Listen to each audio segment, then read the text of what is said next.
ప్రకృతి అనువుగా జీవించటానికి మానవాళి శాంతింపజేసేది ప్రకృతి. అభివృద్ధి నాగరికతలను నాశనం చేసేది ప్రకృతి. సహజమైన వ్యవసాయం,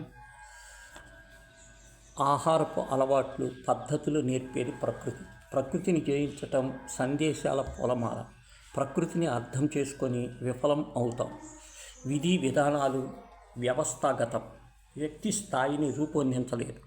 ప్రేమించే స్వభావము, సూర్యోదయాన్ని, పూల సోయగాన్ని అనుభవించే మనస్సు, ఉరుకుల పరుగుల జీవితం, వాంఛ ప్రబలం, ఔన్నత్యం, సమయమనం బోధపడడం, మానవాళికి శాంతి, జీవితానికి ఆనందం రూపొందించేది ప్రకృతి.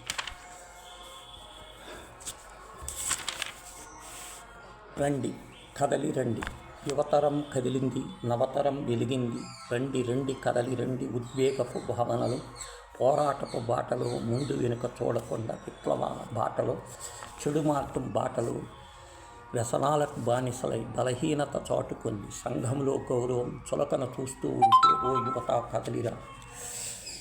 ధనవంతుల అణిచివేతకు, ఆగ్రహానికి గురై తుపాకీ గుళ్లకు బలి అయిపోయే ఓ యువత కదలిరా. క్రమశిక్షణ బాటలో ఉత్సాహం ప్రదర్శించే, దేశభక్తిని పెంపొందే, సమాజానికి ఉపయోగం, ముందు వెనుక చూడకుండా ఆలోచనలకు పదును పెట్టి ఉద్యమాల బాటలో పోరాటం సాగితే